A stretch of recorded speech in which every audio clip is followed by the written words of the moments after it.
This is Rev'd Up with Bill McKinney, a smarter conversation about cars, the auto industry, and what drivers really need to know. From industry trends and buyer insights to technology, safety, and what's coming next on the road, you're getting real perspective from inside the business without the sales pitch. Rev'd Up with Bill McKinney starts now. Good morning, Tallahassee. Welcome. This is Rev'd Up with Bill McKinney, and we are back for our first show, trying to get to know you guys a little bit, really have you guys get to know us.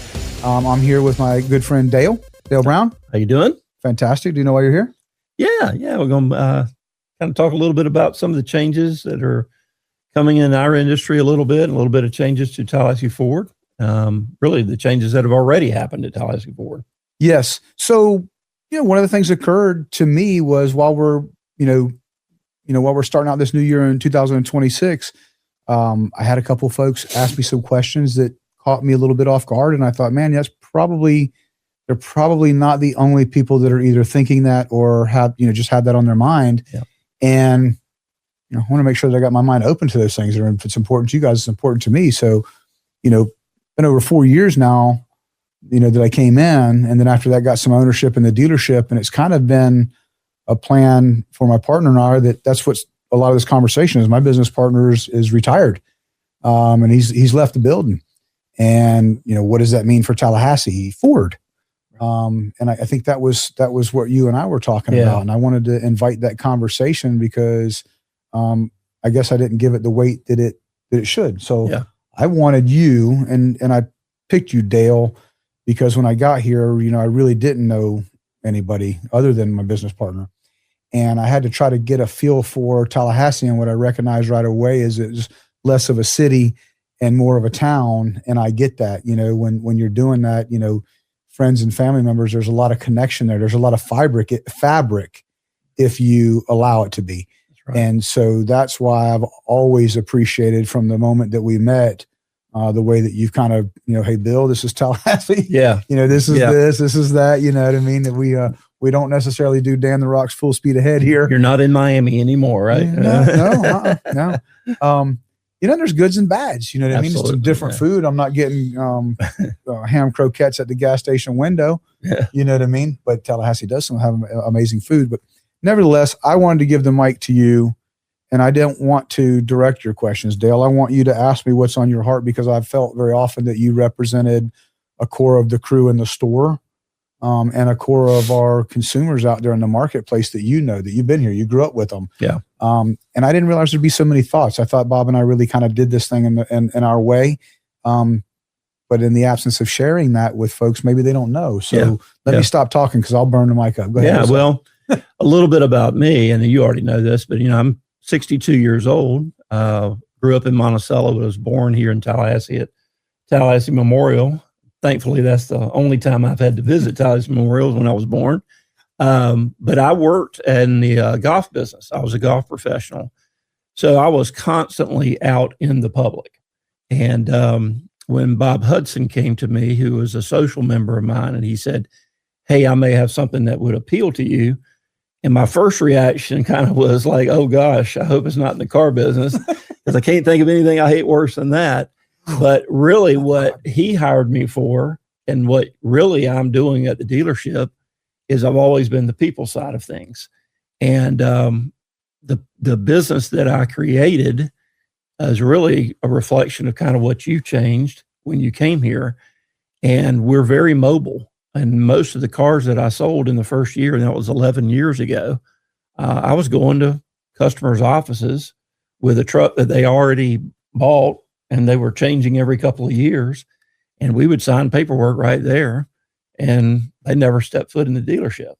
And I just found there was a lot of people like me and like that customer that wanted the ability for us to do the legwork for them. And then Ford made pickup and delivery, made us do the legwork for them. Then there was all our mobile service vans, and that again made the customer more, they value their time more. And I think that's probably the thing that has really, what I've seen in the changes that you've made, is how convenient it is for the customer. the days of coming into the dealership and sitting there waiting for an oil change, you don't have to do it that way. It's okay if you do. We like for you to come in. We like to say hello, but it's okay if you don't want to do that. We can come to you. And people are surprised by that. And they're surprised that we do things other than Ford vehicles too. People need to know that. You don't have to be a Tallahassee Ford customer to call and schedule an oil change. Nope. We'll come to your house or business and do it. Weed eaters to Peterbilts. We fix them all. It's all good. And I think I don't know anybody else in Tallahassee that's doing that. At the end of the day, and I think I try to always come back to that and say in our industry, you have to have a servant's heart. Mm-hmm. You know what I mean? Because when you do, then you understand the changes that are out there. You're open to the changes out there because the public is the one that really writes the retail plan. Mm-hmm. And when we were driving here today, we had both an employee and a customer that you talked to, and it was both about the change that was happening at Tallahassee Ford. Mm-hmm. And the simple answer is there are no changes. Those changes have already been done. But the customer doesn't know that, and our employee didn't really know that. Mm-hmm. So there's a certain amount of transition that happens, but really it's more in the customer's mind. There is really no transition. Everything's already has changed over the last 4 years that you've been there. I think to the better too. I think we're much more efficient. Customers have more options, but there's still a little bit of anxiety, like, oh my gosh, one of the owners has retired, and is that going to affect the way my business is done? So, and the answer is no. No. Well, the earth-shattering changes have been done over the past 4 years. The idea was with Bob and I that we kind of feather through the changes that are there so that when the time came, because Bob 100% was in control of when he retired, whether it was last year, this year, or if he wanted to continue to stay on. But what his part in staying on was making sure that maybe the loose ends, the detail, everything was tidy, the handoff was fluid and smooth for both our guests, our consumers, but also for the staff. I mean, we're not a small store, if you will. I say small because I continue to think in terms of the stores in Miami that were you're huge. Yeah. But we have 132 employees, so we're not necessarily small. And while it may seem like I'm in tune with things, and I try to be, the reality is there are, and I found this out too. I've got a business card from this dealership. I got a few. Yeah. One says used car director. Yeah. One says general sales manager. Yeah. One says general manager. Oh. And this other one, I don't know if this is vice president or partner, something to that effect on there. And I look back now and I'm thinking about that. And I always had such a good ear to the ground on things that happen, right? Mm-hmm. But I think once you cross over that GSM spot, that doesn't make it to your ear. A lot of stuff is not in view anymore. And some of it can be things you need to know, and some of it can be things that just aren't your business. And what I mean by that is when folks have questions, and that happened, as I was sharing with you, I had a long-term employee, and like, well, what happens next? Nothing. Yeah. We just keep maturing and kind of, we keep maturing together as a team and getting better and finding our rhythm. And that's the goal is there these last 4 years. And really, 4 years ago is when the change was made. Sure. You know what I mean? And quite honestly, this group right here was one of the ones that was the catalyst. I think, some guy called us out online and you jumped in there and tried to butter it up as best you can. Because if I got in there with my longest run-on sentence of the world, nobody would have understood it. But at the end of the day, it put a pretty bold light on some things that we needed to attack. Now, we had a plan, but you know how it is. Sometimes you bust up that honey hole, people get a little bit cranky. That's right. Big changes? No.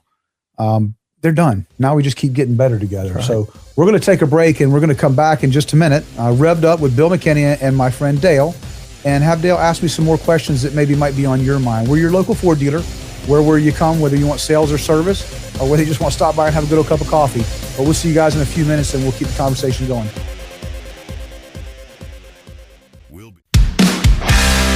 You're listening to Rev'd Up with Bill McKinney. Insight, experience, and straight talk from inside the auto industry. Dale. Yes. What else is on your mind? You got that pulse to the ground, both store and community. What, is there anything I can answer? You think? Sure. I think listening to customers, one of the things with the events that we sponsor, we're out in the community a lot. Mm-hmm. And most of the time, those are where you get the best questions. Mm-hmm. When people come in a car dealership, to a certain degree, especially if their car's not working correctly, or maybe they're just coming in for an oil change. They want to get in and out as fast as they can with the least amount of money spent. They're not there to dilly-dally around. So the questions that you get at some of these events off site are really the best ones. And the one I hear based on our, some of our commercials that we run is we don't have a finance office. Mm-hmm. And most people, when they hear that, they don't know what that means because, hey, I don't have the money to pay for a $50,000 car. I'm going to have to finance this. Mm-hmm. And what do you mean you don't have a finance office? So their mind sort of runs with that, with like, well, I can't go there. They don't have a finance office.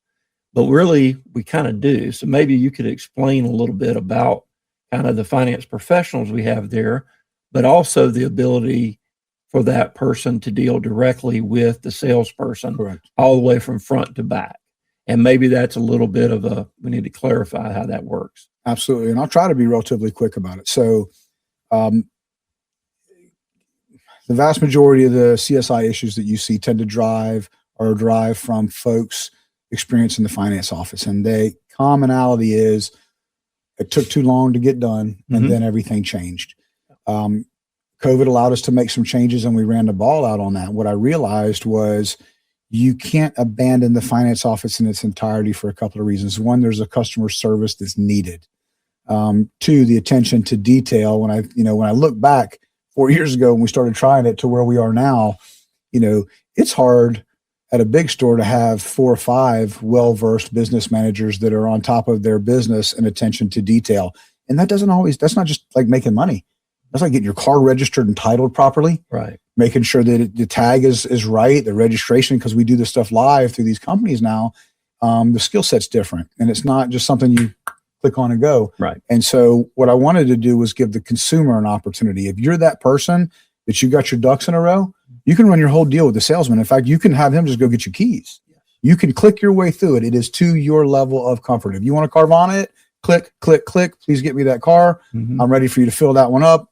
I know I got gold-plated credit because the banks call me. You know what I mean? Right. Or, hey, I got divorced. It's divorce, death, or illness, the 3 of those. Hey, I had some challenges 2 or 3 years ago. Those are the ones that you need maybe some personal attention to because not all challenges in the credit world are the same. Mm-hmm. And that's where the real need for a true finance professional comes into play. But now you look at it. Who is the most versed finance professional that we have? Val. Yeah. She's a school teacher. Yeah. Yeah. She's good. She's a school teacher by profession. Yeah. So she knows how to take a challenge out of a labor of love, right? Because we know they're not paying them what they should be making. That's right. Not trying to start a firestorm, but I mean, it is what it is. Very true. And I was an education major. Okay, so, there you go. And it's definitely got to be a labor of love. Oh, yeah. My cousin Jenny was a teacher for 15 minutes when them kids bit her on the back of the leg. She was a therapist of some sort next. Yeah. Yeah. I know what you mean. She jumped up quick. I know what you mean. So Val, that bucks the trend. Mm-hmm. You know what I mean? She's a teacher. And I wanted somebody that had that attention to detail to make sure that her customers, that they had the attentiveness that was needed to facilitate it properly. It's just answering questions. The customer is going to tell you, how long they keep their car. If they're buying an SUV and they're planning on keeping this because little Johnny and little Sarah are 2 years old, Val can be very instrumental in getting them the right type of extended warranty, for instance. If they're planning on keeping this 10 years old, for 10 years, they need to have some coverage. That's 3 years, 36 comes up pretty quick. Yes. That's why I wanted to have a professional in there. These cars are complicated. The repairs are expensive. We see them a lot now when it's warranty that's covering it. Thank God. I can only imagine what some of those bills, I can imagine how I would feel if I was presented some of those bills. And they're just not on your day to day, right? They're not saying, I'm just going to extra $6,000 today. That's right. You know what I mean? $6,001 cup of coffee. Yeah. We don't charge for coffee, but seriously, I wanted to have a professional that could cover the details with somebody, but still have a servant's heart and not have every action that they take be marred in greed. Mm-hmm. And I don't say that with any disrespect to the industry, but I wouldn't be being fair if I didn't have that conversation. Right. And that's the part where if you talk to somebody. And like me, for example, if I was to get a car, I'm not going to have a car probably outside of its warranty. Don't bother me with extended warranty. It's just not my thing. That's right. Now, my oldest brother, Dennis, that dude needs to buy a warranty. I mean, he has this thing where he just wants to make sure he gets everything out of the car. I mean, everything. Dennis, it's not safe Yeah. That means you got kids. He hangs on to them for a while. He hangs on to them. He gets it all. That's not you. No. Dennis needs a warranty. He's going to use it. I'm somewhere in between. But that's where the conversations, and that's what I wanted to do, was get away from that old school. We moved you across the dealership, made you wait an hour to put you in the finance office where it kind of wore you down. Yeah. And at some point, you're just like, dude, just give it to me. I'll sign it. I'll cancel the crap on my truck on the way home. Well, tell me that hasn't happened. Absolutely. And when we made that change, and now essentially the salesperson does that, you won't believe how much time that takes away, because most of the time was getting up from the salesperson's desk and walking to the finance office, waiting for the finance person to get finished with the previous person. So you're there in the waiting room waiting on that person. In the meantime, you're looking at the watch and it's time to cook dinner and the kids got to be picked up from school and blah, blah, blah. It just takes a lot of time when you're moving from place to place. So all that got cut out. You're looking at that also, you look at it from the customer standpoint, and I also look at it from the salesman's standpoint. I remember what it was like to be a salesman. I had a great relationship with my customer, and then I had to hand them off. And I had absolutely, not only did I not have control over what happened next to my customer, that I wanted to protect and make sure they stayed my customer. That's right. In a lot of stores, you weren't even allowed to ask detailed questions. You get, you'd catch a verbal smackdown for that, of some variation. I mean, business I grew up in was different. I was the kid. Yeah. I having to come to grips with I'm no longer the kid. Right. You know what I mean? Yeah. But I do get that. And I didn't know how to sell when I got into the industry. I sold a lot of vehicles because I knew everybody. I had a lot of friends. Yeah. And they were either my friends that were buying or their parents. So, I mean, when they'd walk in the dealership, oh, Billy, you know what I mean? Yeah. And they'd walk right past the guy they bought three cars from. That was a stir up there. So my sales didn't come out of an abundance of skill set or closing ability or anything like that. I just knew these people forever. So the harshest my negotiation is Billy McKinney, if you don't give me a good deal, I'm going to call Arthur. That's right. You know what I mean? Yeah. That was worse than that. We didn't have Google, but we had art. Mm-hmm. You know what I mean? And he wasn't going to say much, but the look on his face was going to crush you in disappointment. Right. So, well, when I started at Tallahassee Ford, I knew zero about the car business, nothing. But I had been out in the community for 28 years in the golf business, and I knew all the people in Tallahassee. And, really the people business is what I still do. And the trust that I built up was really from the previous 28 years. So when people, it wasn't always somebody that I was calling and say, hey, do you want to buy a car? Do you want to buy a car? Do you want to buy a car? They were calling me and they were saying, Dale, hey, my son's going off to college and the truck that he's been driving to Leon High School is not going to make it. Can you help me? And that's kind of what I hope we all are doing up there, really, is that's the relationship, is people are calling us to help solve a problem. That is the only thing that will keep us here in the future. Sure. If we are not those people, I do believe our days are numbered. They can transact around us. I'll be the first to tell you, if we don't figure it out and pull it off, I'll be the first dealer to give them a way to transact around it. Yeah. I've tried it, and we can have an entire discussion about that because we experienced it. But I gave an absolute opportunity for consumers to transact entirely around the salesperson online. And at the end of the day, when you take the human component and the servant's heart out, the customer does pay the price. The key is getting that right person to invest those qualities in, and then they give the right service to your guests. So, folks, we'll be right back. This is Bill McKinney and Dale Brown on Rev'd Up with Bill McKinney. We'll see you in a few minutes. We'll keep the conversation going. Please keep in mind that this show is directed by your questions. If it's important to you, it's important to us, and I'd love to hear it. So please chime in, shoot us over some questions, give us a list of things to keep going on. We want to demystify buying a car. I don't want it to be hard. We really do want to make it easy. See you guys in a few. All gas and no brakes. Rev'd Up with Bill McKinney. We'll be right back after this short break.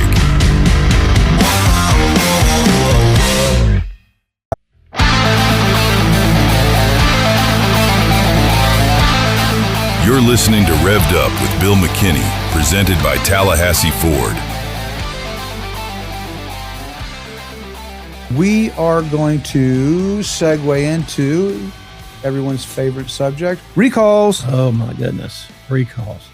How many calls do we get every week? Man, I got to get my car in. I got to get my car in. I got this notification. It came through my Ford Pass app. I got a letter in the mail. something's going on wrong with my car. I've got to get this in like right away. I don't even know the amount of calls, but I would tell you this, that I'm glad we're getting the calls because it takes conversation. Yep. Recalls, they're a necessary evil, right? Thank goodness the manufacturer is recognizing something that they need to correct and taking the responsibility. That's great. The next part of it is, what do you do? Is it a recall? Is it an advance notice? Yeah. Is it a recall with no parts availability? Yep. Is it a true safety recall where I shouldn't drive my car? Is it a hindrance, annoyance? Is it simply annoyance because I've gotten too many of the letters and I don't care and I'm that guy that's actually never going to bring my car in for a recall? Right. Unless the wheel falls off and stops me from driving, right? I got things to do. I got two on my Bronco now, and neither one of them have a fix yet. That's it. But there's nothing that affects the drivability of the car. And sometimes it's a visual inspection, something that our technicians do on our tech vans, and saves the customer from coming in. So. Yes, I think that's certainly something worth mentioning. So a lot of the times the recalls may say, 100% of these cars have this recall, but not 100% of that batch of cars is going to need a fix. 100% will have to be inspected. Yeah. And through that, there'll be a smaller percentage that actually need the part replaced.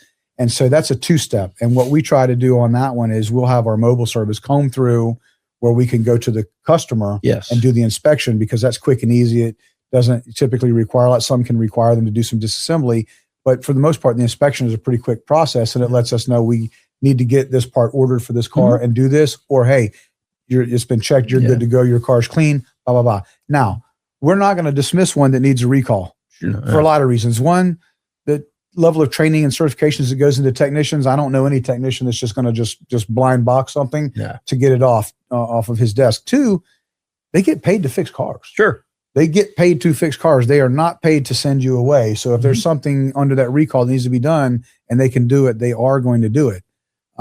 It's not specific to manufacturer. We've all got them. I mean, we have more than Ford. I mean, we've got 4 Toyota stores, 2 Hyundai stores, Kia store, Mercedes store.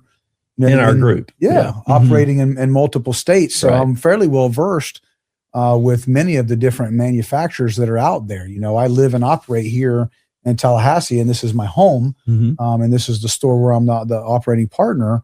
But as a small group of partners, we have, 9 dealerships in 2 states and multi-franchise. So we are constantly together every month, and then quarterly face-to-face we get together. And we have lengthy discussions on what's going on in the marketplace through all of the different manufacturers. So it keeps us up to speed on it. There does seem to be just a ton of recalls. And I know customers get annoyed by it. Like you said, we need to have the conversation right away to see if we can take some of the burden off the customer. They may not even have to come to us. Right. And if they do, then it's can be a very simple, procedure.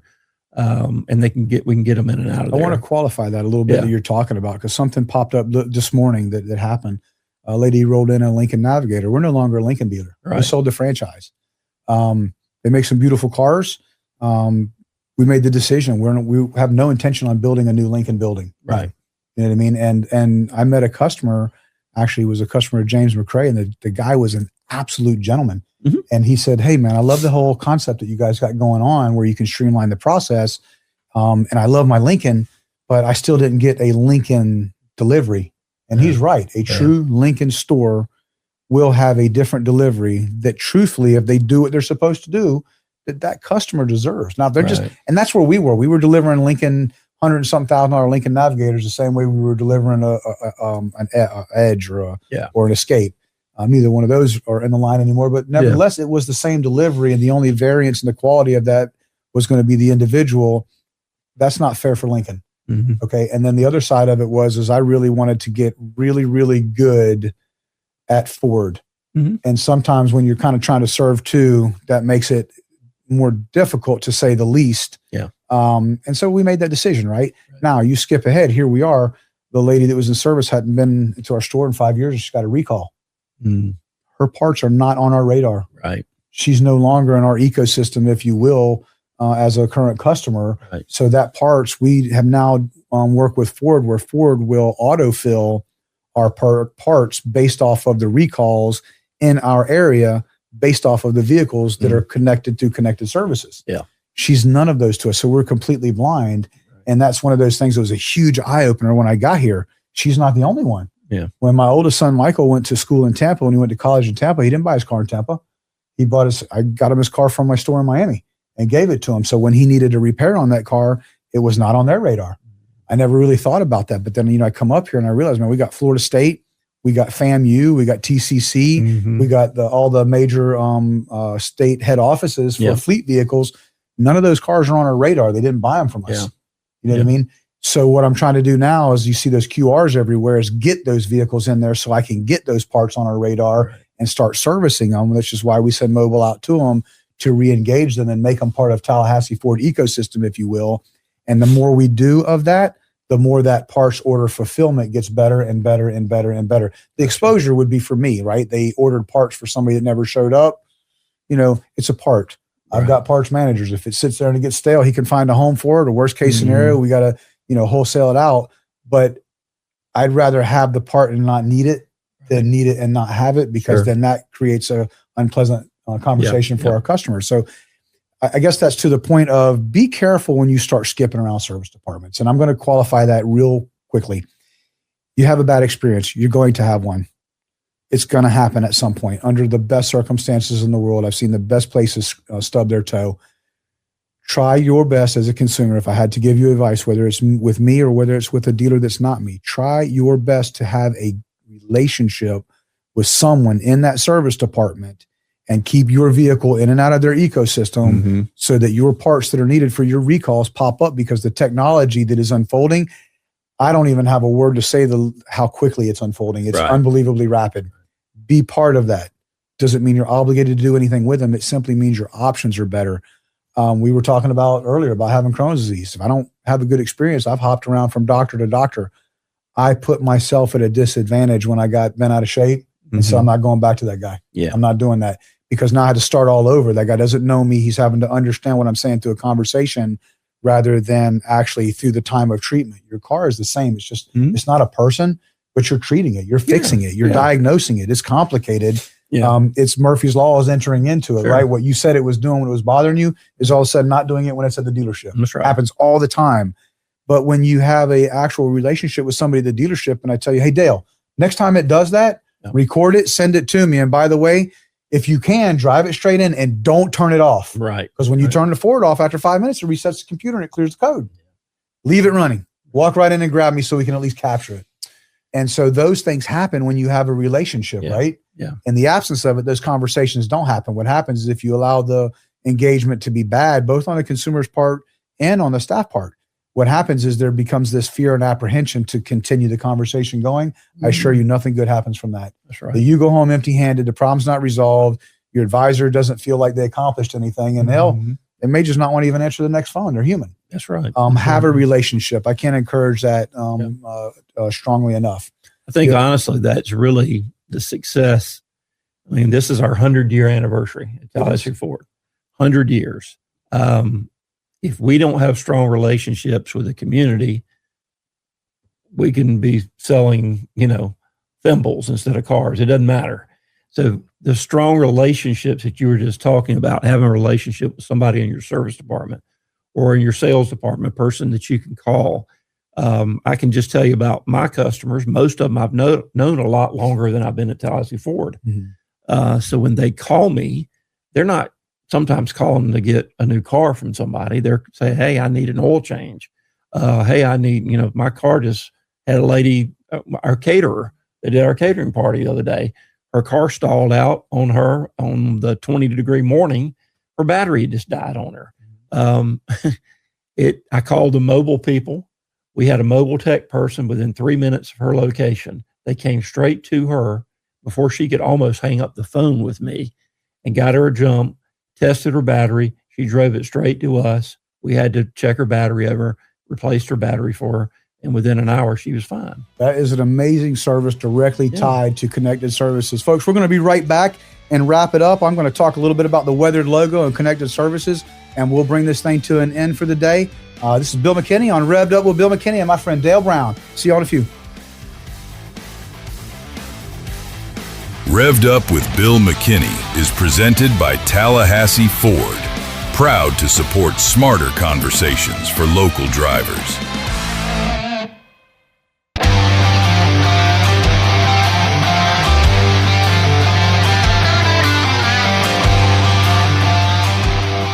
You're listening to Rev'd Up with Bill McKinney, presented by Tallahassee Ford. Hey, Tallahassee, welcome back. It's Rev'd Up with Bill McKinney and my friend Dale Brown. We are back. We're going to talk about a couple of things and wrap up the show. One of them, when we left off, was talking about recalls, services just in general that aren't going to be recalls, but how they tie into, particularly with Ford, and I'm sure all the manufacturers have it. So if it's not Ford, again, going back to relationships, whether it be your salesperson, your service associate, have that relationship where you can find out, do you want to take part in it and what will it do for you? Is there a benefit, right? What's in it for me? And one other thing that I'll talk about, I'm going to talk about that logo right there, that weathered logo. It means so much because it was profound when it hit me when I saw it. I think and you said Forrest had Googled it. Yeah, Tell me that we were talking about 100 years and that Tallahassee Ford was going to have a 100-year anniversary this year, which was kind of weird because the country's got 250 years and Tallahassee Ford's 100. But I asked my son, I said, hey, because I was driving, I said, Google, what is the percentage of businesses in the United States that last 100 years? And the answer was 0.05%. How much? That blew my mind. I blew my mind. And I think about that, about how fortunate I am to work in a business that's kind of part of the Tallahassee community. And I hope that the Tallahassee community can see the type of relationships we have with them. I think they do. I'm the community relations manager, so I get the surveys that come back, both on sales and service. And of course, they're bad experiences. Of course, we mess things up. Of course, we take responsibility when we do. But a high percentage of them are people that call out a service advisor by name. Carl was so great. James was so great. Brendan was so great. Please tell him how fortunate, or how helpful he was. Occasionally, yes, we're going to have a follow-up saying, I've been trying to reach so-and-so. Can you make sure that he gets this? And I usually reply back and copy the advisor on it. But yeah, it's the relationship that you have with the people. The car obviously is great. That's one thing that we don't have to do. We don't have to apologize for a Ford product, So if you don't mess up the relationship part of it, and you have honest conversations with people, and they learn to trust you, they can call you when they need an oil change or a new battery or a daughter that's going to college and needs a car. They're going to call you to help solve that issue. Biggest compliment that I get is not a compliment, and the folks don't know it. I have so many friends whose children are going to school up here. Yeah. And when they call me, from various places in Florida that we know each other from, and they just call to salt the ground and say, hey, Bill, my daughter's going to school up there. You care if I give her your number? That is that's big responsibility. Compliment. That's the best compliment, is that they know I'll take care of them. Absolutely. As if they were my own. And so those things are important, and those things that they're looked at, in detail by everyone. Someone we would dismiss for what they are, but that reminds me of a quick conversation. We had a customer that emailed us that very thing, same thing. His daughter had a Ford product. She was, I think, at Florida State, and they lived in South Florida, and she had, it could have been a recall, but it might have just been a simple inspection type thing. It wasn't anything real complex. And he asked if she could make an appointment. I said, actually, we have a tech van that can handle this.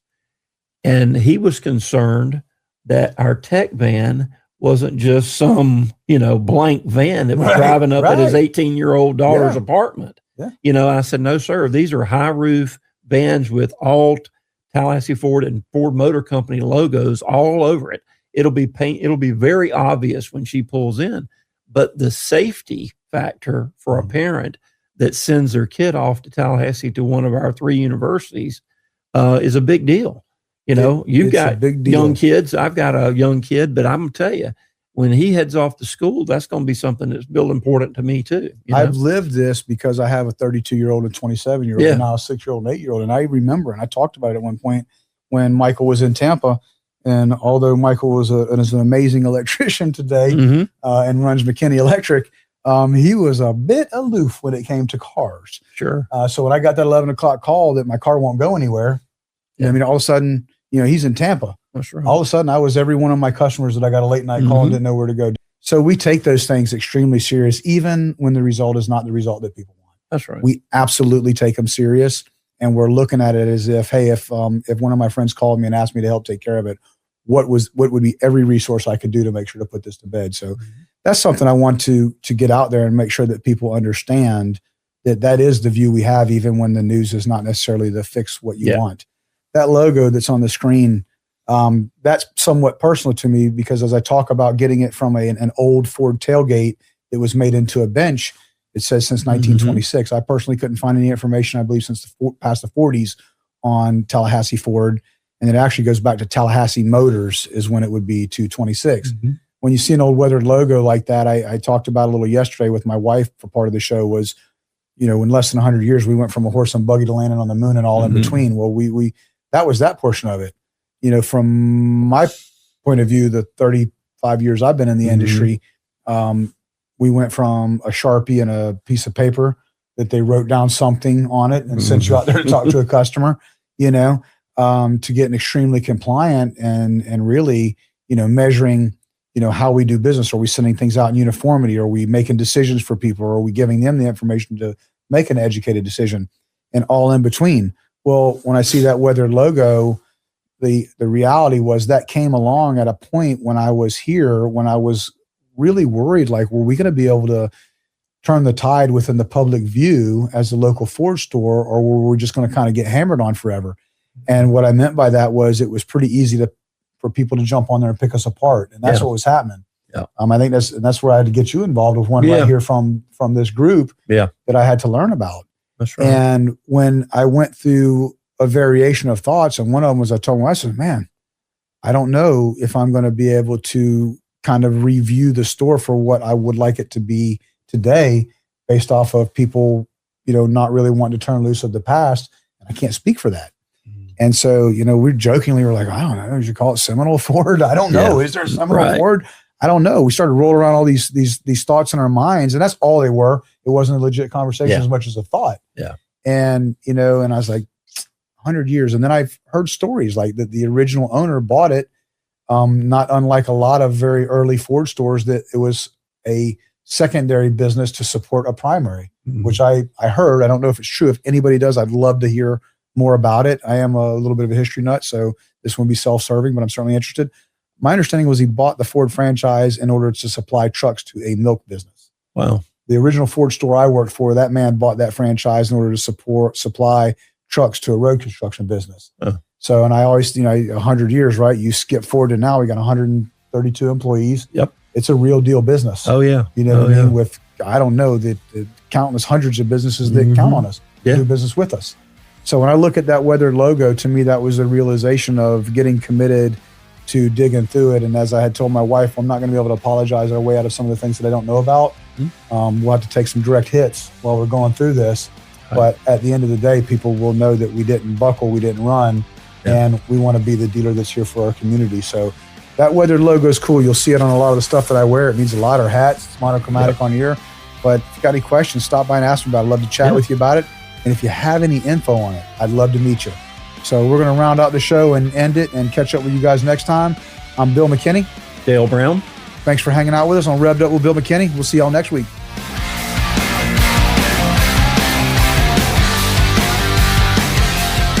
That's today's edition of Rev'd Up with Bill McKinney. Thanks for listening. And remember, when it comes to cars, information matters just as much as the vehicle itself. Rev'd Up with Bill McKinney is presented by Tallahassee Ford. Join us next week for another smarter conversation about the road ahead.